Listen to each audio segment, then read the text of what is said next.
I really surprised myself with this one, but I'm going to be talking about the 5 books that I read on my Kindle in 1 month. Obviously, a large portion of why I was able to do this in the first place was because I had a lot of free time, like tons and tons.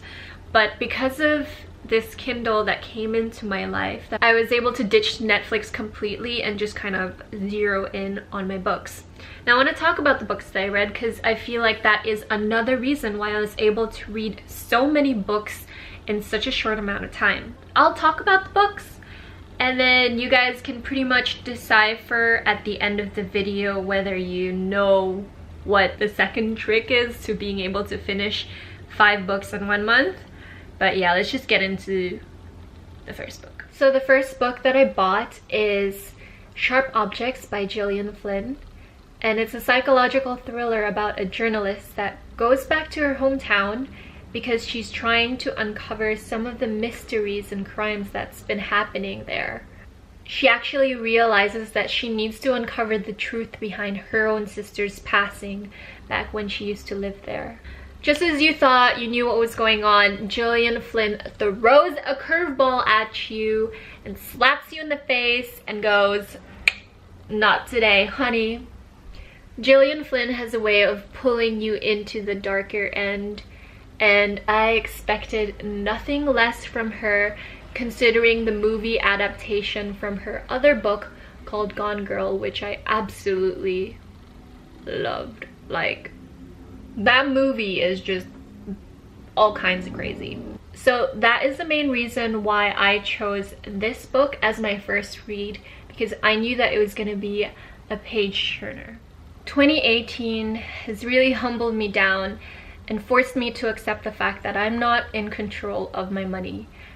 I was able to save a lot of money to see me through university overseas in the past. But for some reason, I just couldn't break the spell of spending haphazardly, even though I was budgeting.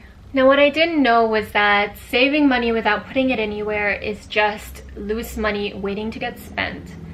And Shannon Simmons talks a great deal about the importance of putting your money and prioritizing it in savings. She breaks apart the typical useless budgets that you see that never really works for you, and she eradicates the feeling of helplessness that you're not in control of your money. She really makes you feel good about the planning structure that you've built up after reading the book and really implementing her budget techniques, and allows you to spend the money where you feel would bring you the most joy. Honestly, the next self-help book I'm bringing up is by Marie Kondo, and she talks about what brings you joy. I really do see Shannon Lee's philosophy melded into Marie Kondo's philosophy of do what brings you joy, keep what brings you joy. Don't eradicate the things that you know will make you happy just because other people tell you to.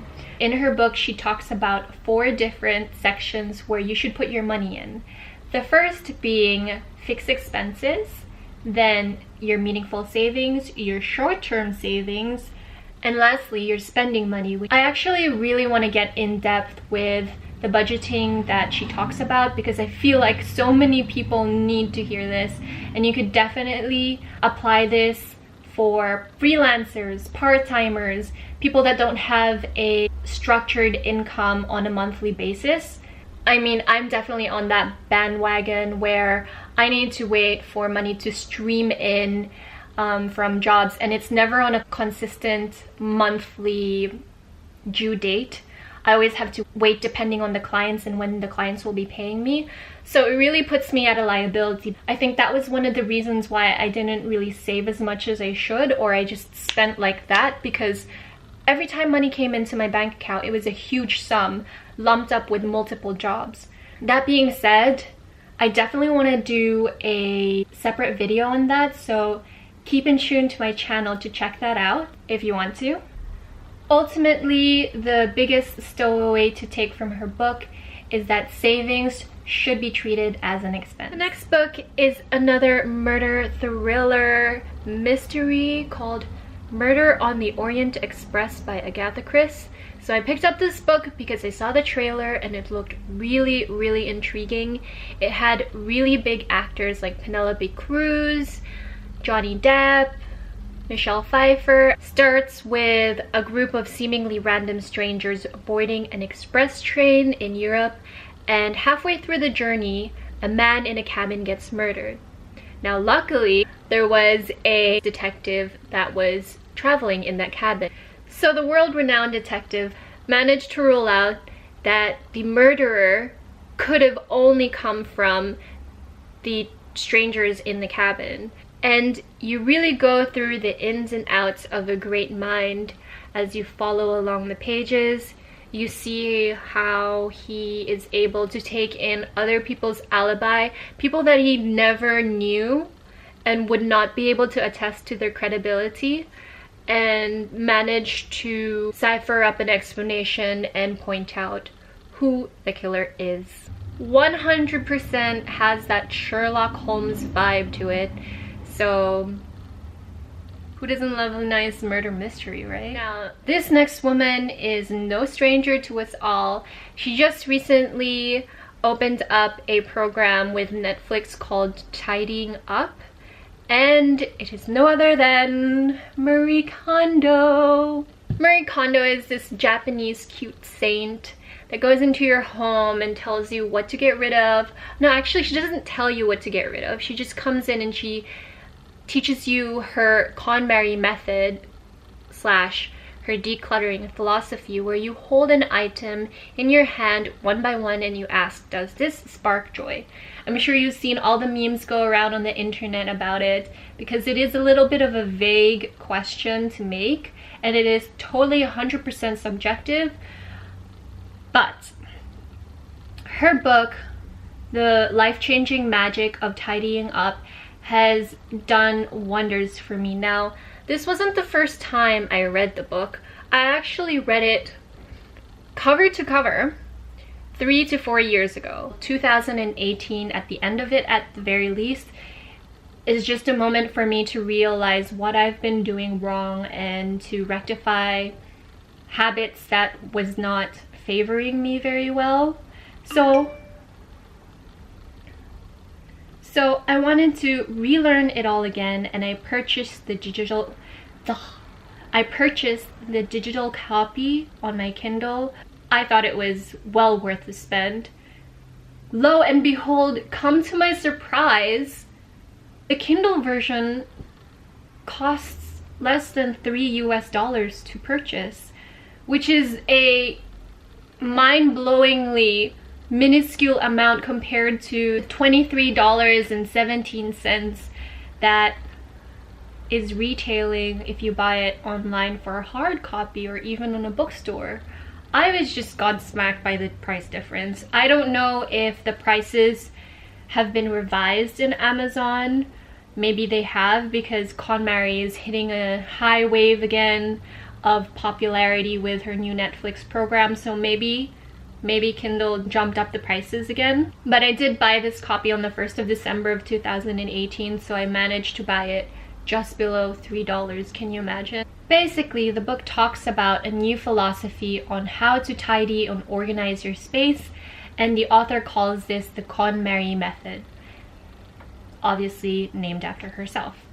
And she talks about how the principle, the very first and the most important thing that you can do, is to declutter your space by discarding your things. Yep, that is right. You need to throw them she's all out. The book really helps you go through the journey of alleviating the burden of keeping onto your things.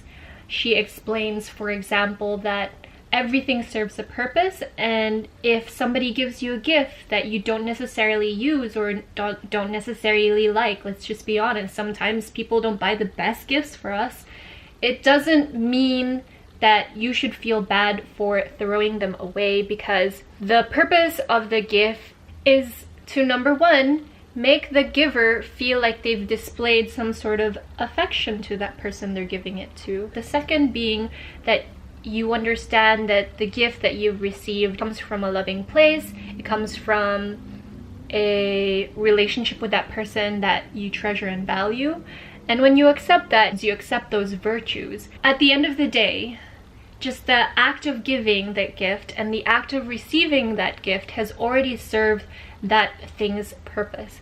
So for you to throw it away doesn't mean that it's wasteful. It doesn't mean that you should feel guilty and upset that you haven't appreciated that gift, because Konmari says it's been fully utilized. I really do believe that there is magic in her system.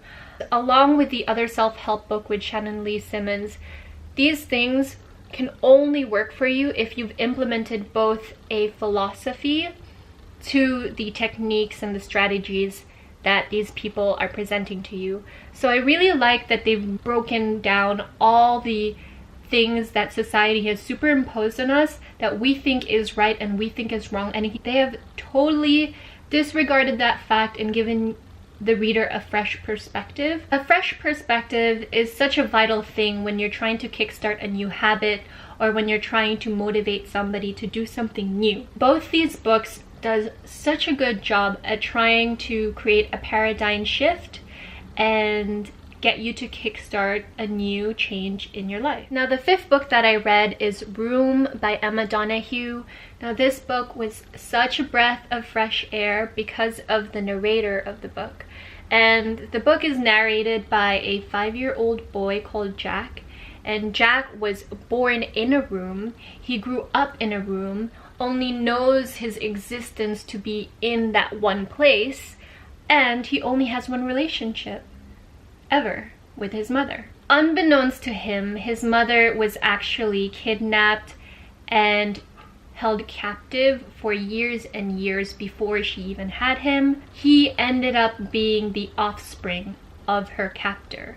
Obviously, from a third person perspective like you and me, and even from the perspective of the mother herself, this is such a terrifying, tragic story. But Donoghue was able to miraculously change the effect of the story by bringing in this pure, naive, innocent perspective of a child. Reading the book reminds me that our varied perceptions that we carry is just a byproduct of our own reality, and that is something that we can cultivate, but also something we can't cultivate sometimes, such as the example of Jack when he was put in a situation where the only reality he knew was room. His whole construct of the world is just in that tiny box of a space, and essentially, weird is not weird, it's just different. So those are the 5 books that I completed in 1 month, and I hope you liked some of the books, if not all of them. I hope it piqued your interest. If it kind of piqued your interest but you can't be bothered to read the whole thing, it's fine, totally cool. Good news is 4 out of the 5 books that I mentioned you could watch on TV or online, your laptop. Sharp Objects is actually an HBO TV series that was released in 2018. Murder of the Orient Express was a movie that was released the year before that. And Marie Kondo's Tidying Up, like I mentioned, is a Netflix TV show that was released on the 1st of January 2019. Whoop, whoop. It's getting so much hype, really. I'm so happy for her. Last but not least, Room is an Academy Award winning movie years ago. Alright guys, did you manage to figure out the reason, or one of the reasons, how I was able to read all of this in such a short amount of time? Albeit I had a lot of free time, but still. Basically, all I was doing was switching up between 2 different genres of books. Every time I finished a self-help book, which was mentally stimulating, but really did need my full attention to go through, I would reward myself with a fiction book that allowed me to let go of my mind. Alright guys, so that is all for today. Thank you for hanging on in this video.